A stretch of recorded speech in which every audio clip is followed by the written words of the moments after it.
नमस्कार, मैं हूं जयश्री नागदा और आप देख रहे हैं बेबाक बोल। दोस्तों, मोदी जी का मुझे लगता है समय ठीक नहीं चल रहा है और ऐसा नहीं है कि अभी अभी ऐसा हुआ है। लोकसभा चुनावों से ही उनका समय जो है वो थोड़ा सा उल्टा चलने लग गया है। हिंदू हृदय सम्राट कहें, विश्व गुरु कहें, न जाने कितने नामों से प्रधानमंत्री मोदी को नवाजा जाता रहा है। ये भी कहते हैं कि विश्व गुरु का डंका बज रहा है विदेशों में। लेकिन पता नहीं मोदी ऐसी बातें क्यों कर जाते हैं दोस्तों, जिससे सब तरफ उन पर उंगलियां उठने लगती है, सवाल उठने लगते हैं, उन पर जोक्स बनने लगते हैं, मीम्स बनने लगते हैं। एक प्रधानमंत्री, देश का प्रधानमंत्री के साथ अगर इस तरह का होता है तो हमें भी अच्छा नहीं लगता दोस्तों। तो आखिर ऐसा क्यों होता है कि मोदी जी कुछ बोलते हैं और उसके बाद में वो भयंकर तरीके से ट्रोल हो जाते हैं। लेखक, पत्रकारों को भी उनका फैक्ट चेक करना पड़ जाता है, इतना कुछ कई बार कह जाते हैं वो। मतलब प्रधानमंत्री मोदी इससे पहले भी कई बार भाषणों में कभी इतिहास, कभी भूगोल में झोल कर चुके हैं और कभी कभी तो ऐसा रेलवे स्टेशन भी बता चुके हैं दोस्तों जो एग्जिस्ट ही नहीं करता है। याद होगा आपको। कभी कुछ बोल देते हैं, कभी कुछ, लेकिन इस बार उन्होंने कुछ ऐसा कर दिया है कि पत्रकार और लेखक अशोक कुमार पांडे जो हैं, जो कि हिस्ट्री से जुड़ी चीज़ें बहुत अच्छे से सामने लाते हैं, बहुत अच्छा समझाते हैं, किसी भी मुद्दे पर उनका गहन अध्ययन और गहन अनुभव जो है वो सामने लेकर के आते हैं और उससे बहुत सारी चीज़ों को समझने में बहुत ज़्यादा मदद मिलती है। बहुत शानदार काम है और बहुत शानदार चैनल है। अब इस बार उनका फैक्ट चेक जो है मोदी जी की बात का उनको करना पड़ गया। दोस्तों, अशोक कुमार पांडे को आप जानते हैं, TCH नाम का इनका चैनल है, इनका यूट्यूब पर चैनल है और इनकी कई सारी ऐसी किताबें हैं जो आपके ज्ञान को इतना ज़्यादा बढ़ा देगी और छोटी छोटी चीज़ों पर भी आपका बहुत मतलब कुल मिलाकर के आपका जो पूरा विज़न है वो क्लियर हो जाएगा। अब ये कई सारी ऐसी बातों पर अपना, क्योंकि जब कोई बात होती है तो क्योंकि हिस्ट्री से रिलेटेड सारी चीज़ें बहुत अच्छे से ये समझाते हैं तो फिर पीछे लेकर के ये जाते हैं और फिर उन चीज़ों को तथ्यात्मक रूप से आपके सामने रखते हैं और फिर वो चीज़ें क्लियर हो जाती हैं। आप कह सकते हैं कि यूट्यूब वालों को सच में बहुत तेज मिर्ची लग जाएगी अशोक कुमार पांडे ने कैसे फैक्ट चेक किया मोदी जी का, है ना, और क्या उन्होंने, मोदी जी ने ऐसा कहा था जिस पे इनको फैक्ट चेक करना पड़ गया। पहले तो आप ये जान लीजिए। मैं जरा आपके सामने एक चित्र पेश करना चाहता हूं, आपको समझने में भी सुविधा होगी और लोगों को समझाने में भी सुविधा होगी। इस बजट को आज देखें, अगर नेहरू जी के जमाने में आप 12 लाख रुपए कमाते होते तो 12 लाख रुपए की आय पर आपकी 1/4 सैलरी सरकार वापस ले लेती, टैक्स में चली जाती। अगर आप आज इंदिरा जी का जमाना होता तो 12 लाख की कमाई पर आप करीब करीब सुनकर के चौंक जाएंगे। अगर आज इंदिरा जी की सरकार होती और 12 लाख पर आपके 10 लाख रुपया टैक्स में चले जाते, उनके जमाने में ये था, इसलिए मैं समझा रहा हूं। 10-12 साल पहले तक कांग्रेस की सरकार में अगर आप 12 लाख कमाते तो आपको 2,60,000 रुपया टैक्स में वापस देना पड़ता। अब भाजपा सरकार के कल के बजट के बाद साल में 12 लाख रुपया कमाने वाले को 1 रुपया भी टैक्स का देना नहीं पड़ेगा। तो दोस्तों, प्रधानमंत्री मोदी ने यह बात बोली जिसके बाद मोदी जी ट्रोल हो गए कि मोदी जी आज जो उनके बजट में राहत मिली है, मिडिल क्लास को 12 लाख तक अब कोई टैक्स नहीं देना होगा, इसके ऊपर ये सारी बात थी। और अब उनकी तुलना जो है वो नेहरू और इंदिरा गांधी से उन्होंने कर दी। तो अशोक कुमार पांडे सामने आ गए और TCH द्वारा बकायदा ये पूरा ग्राफिक्स शेयर किया गया है, देख रहे हैं आप दोस्तों। अशोक पांडे ने ग्राफिक्स जो शेयर किया, क्योंकि नेहरू का ही ये कंपैरिजन इसमें है, नेहरू के जमाने का कंपैरिजन मोदी जी कर रहे हैं, तो फिर कंपैरिजन और जो पूरा शेयर जो चार्ट है वो भी नेहरू और मोदी जी का ही दिखाना पड़ेगा। 2023 यानी कि मोदी जी के जमाने का कंपैरिजन यहां पर टीसीएच ने किया है। सबसे पहले तनख्वाह रखी गई। देखिए, तनख्वाह सबसे ज्यादा मैटर करती है, सबसे पहले इसी को इन्होंने लिया है। आप जानते हैं प्रधानमंत्री रहते हुए नेहरू जी कितना तनख्वाह लेते थे? 1500। जी हाँ, नेहरू जी 1500 लेते थे। और आज प्रधानमंत्री नरेंद्र मोदी की कितनी तनख्वाह है जानते हैं आप? 2,80,000। आप सोने का भाव आते हैं, नेहरू के जमाने में कितना था? 63 रुपए।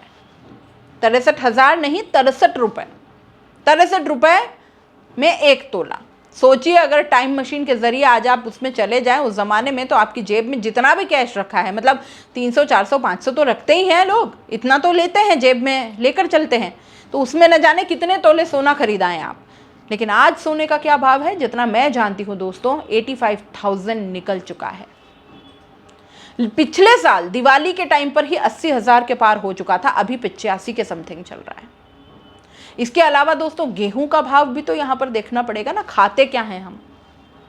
तो टीसीएच, ये जो अशोक पांडे जी का चैनल है, इनके द्वारा जो पूरा एक दिखाया गया है कंपैरिजन टीसीएच द्वारा, नेहरू के ज़माने में गेहूं का भाव जो था ना दोस्तों, वो 50 पैसे प्रति किलो था।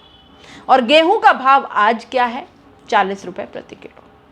इसके अलावा दोस्तों डॉलर वर्सेस रुपए, इसका कंपैरिजन तो बहुत ज़्यादा ज़रूरी है, क्योंकि इस पर तो मोदी जी नहीं बोलेंगे, हम बोलेंगे, क्योंकि अब तो कंपटीशन चल पड़ा है कि कौन ज़्यादा नीचे गिरेगा, भारत सरकार की साख या फिर डॉलर के मुकाबले रुपया। क्योंकि निर्मला सीतारमण हमारी वित्त मंत्री जो हैं, वो ये भी कह देती हैं कि नहीं नहीं, रुपया नहीं गिरा है, डॉलर मजबूत हो गया है। आप जानते हैं नेहरू के ज़माने में रुपया डॉलर के मुकाबले कितना था? 4 रुपये 76 पैसे। सोचिए, उस भारत की, उस समय की हम बात कर रहे हैं जब भारत नया नया आज़ाद हुआ था, और भारत को एक तरीके से लगभग आर्थिक तौर पर कितनी चोट पहुंचाकर अंग्रेज उस वक्त गए थे। और उस वक्त नेहरू के ज़माने में रुपया 4 रुपये 76 पैसे था। और आज जब विश्व गुरु का डंका पूरी दुनिया में बज रहा है, तो डॉलर के मुकाबले भारत हर दिन पाताल में घुसने का एक नया रिकॉर्ड बना रहा है। जिस वक्त मैं ये वीडियो आपके सामने रिकॉर्ड कर रही हूं, 87 के पार तो चला ही गया है ना? 87 के पार हो गया। आजाद भारत के इतिहास में रुपए की सबसे बड़ी गिरावट है दोस्तों। इससे ज्यादा रुपया कभी नहीं गिरा। कहां डॉक्टर मनमोहन सिंह से प्रधानमंत्री अपनी तुलना कर लेते हैं, डॉक्टर मनमोहन सिंह को बड़ी बड़ी बातें सुना डालते थे। अब नेहरू से तुलना कर ही रहे हैं, तो इस मामले में तुलना ही कर लें। इसके अलावा दोस्तों आयकर, क्योंकि इनकम टैक्स को लेकर ही बात हुई, तो अधिकतम आयकर पर भी बात कर लेनी चाहिए। और तब 23 से 25% और अब 30 पर, मतलब कोई खास बढ़ोतरी तो नहीं है तब से लेकर अब तक, लेकिन बाकी चीज़ों में तो पूरी बढ़ोतरी हो गई ना दोस्तों। मोदी जी की सैलरी में बढ़ोतरी हो गई, गेहूं के भाव में बढ़ोतरी हो गई, सोने में बढ़ोतरी हो गई, है ना? बहुत सारी ऐसी चीज़ें मैंने आपके सामने रखी जिसमें ज़मीन आसमान का अंतर आ गया, पूछिए मत। हालांकि दोस्तों अशोक कुमार पांडे का यह कंपैरिजन, बहुत से लोगों ने इस पर भी सवाल खड़े किए और कहा कि 1500 रुपये भी क्या ही लेंगे। जो बंदा 176 करोड़ की बाप दादा की संपत्ति दान कर चुका, गोल्ड वैल्यू पर आज का 80,000 करोड़ समझिए, उसके लिए उनकी बुक्स की रॉयल्टी ही बहुत थी। खर्च उनके 555 सिगरेट के अलावा कुछ खास था नहीं, लेकिन एक समस्या थी, पीएम हाउस हर किसी के लिए खुला रहता था। आने वालों में ऐसे भी लोग होते थे जो पैसे ही मांग लेते थे। कई बार कम पड़ जाता तो ड्राइवर या सुरक्षाकर्मी से उधार मांग लेते। ये बातें उनके सेक्रेटरी मथाई और KS रुस्तम मजी, जो कि उस वक्त IPS तत्कालीन सिक्योरिटी हेड थे, उन्होंने लिखी है। 10 लाख का सूट और किसी से मांग कर पहनने वाला जोकर क्या ही उनके साथ पासंग खड़ा होगा। ये रिएक्शन है दोस्तों। जवाहरलाल नेहरू ने कितने करोड़ की अपनी संपत्ति दान कर दी? आज की अगर प्रॉपर्टी रेट्स के हिसाब से उसकी तुलना करें तो हजारों करोड़ की थी। इलाहाबाद से लेकर अलग अलग जगह उनकी संपत्तियां थी, कि बहुत रसूखदार परिवार से थे। जवाहरलाल नेहरू मोतीलाल नेहरू के बेटे थे। जवाहरलाल नेहरू बहुत बड़े परिवार से, संपन्न परिवार से आते थे। सालों तक उन्होंने स्वतंत्रता आंदोलन में जेलों की हवा खाई। हम अपने पुरखों को कोई सम्मान दे न दें, पर कम से कम इतना तो हमें बेसिक सम्मान तो देना ही चाहिए। इतनी तो हम में मैनर्स होते ही हैं। चाहे वो प्रधानमंत्री हो, चाहे वो बीजेपी IT सेल के लोग हों, चाहे वो अंधभक्त हो, कि जो हमारे पुरखे हैं उनके बलिदान को एटलीस्ट हम एक्नॉलेज कर ले, उसको तो कम से कम हम सम्मान करें। लेकिन यहाँ तो छोड़िए, सम्मान छोड़िए, कंपैरिजन हो रहा है उस जमाने से आज का। उन्होंने इतना टैक्स लिया, देखो मैं तो ले ही नहीं रहा हूँ। अब बताइए, कंपैरिजन करने वाले इन सब चीज़ों का कंपैरिजन कर पाएंगे? कंपैरिजन अगर प्रधानमंत्री मोदी कर ही रहे हैं तो कहाँ इतना पीछे जाकर कर रहे हैं? डॉक्टर मनमोहन सिंह के टाइम पे ही कर लें ना। बड़ा सवाल ये है दोस्तों कि इस सरकार का और ख़ास तौर पर मोदी जी का ऑब्सेशन जो है ना, वो नेहरू को लेकर बड़ा अजीब तरह का ऑब्सेशन है। अच्छा, बराबरी भी नेहरू से ही करनी है। नेहरू 3 बार PM बने, तो देखिए मैंने भी 3 बार PM बनकर उनका रिकॉर्ड तोड़ दिया। बनना भी नेहरू जैसा है और कोसना भी नेहरू को है। ये तो बड़ी अजीब बात हो गई। कोई ऐसा भाषण मोदी जी का नहीं जाता जिसमें वो नेहरू, इंदिरा गांधी या गांधी परिवार को नहीं कोसते। पिछली बार के लोकसभा सत्र में तो पूरे भाषण में उन्होंने नेहरू गांधी परिवार को ही कोसा। मतलब जितना मोदी जी का भाषण लिखने वाले को जो पूरा का पूरा ध्यान है ना, वो पीछे की तरफ जाता है, फ्यूचर नहीं देख पाता है, वो पास्ट में ही जिंदा रहता है। इससे अच्छा आने वाला वक्त क्या है, इस पर कभी कोई बात नहीं होती, कोई बात नहीं कर रहा दोस्तों। अमेरिका और चीन को आप देख लीजिए, वो किन किन मुद्दों पर बात करते हैं।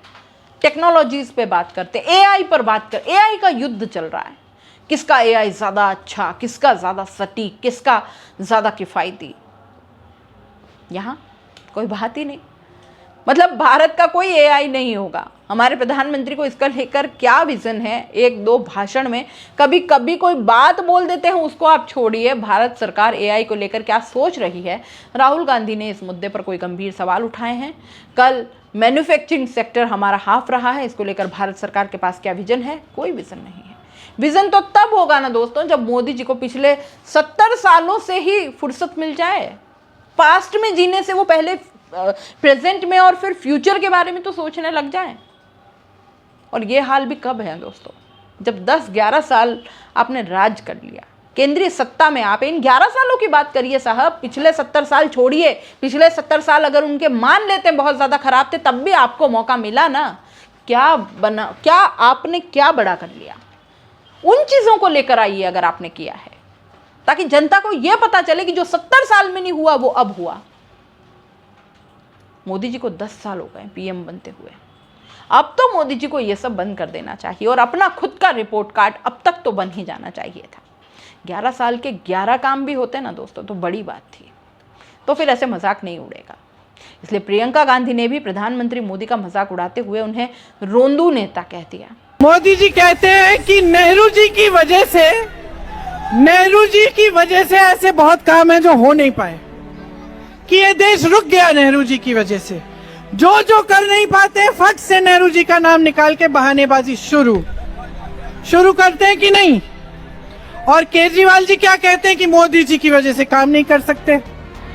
ऐसे रोंदू नेता मैंने जिंदगी में नहीं देखे। सुना आपने?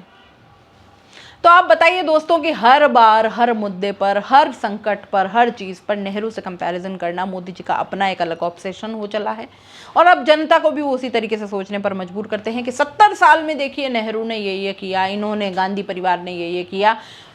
आगे क्या होना है इसके ऊपर प्रधानमंत्री मोदी कभी बात नहीं करते हैं। अपने 10-11 साल के कार्यकाल पर प्रधानमंत्री मोदी बात नहीं करते हैं।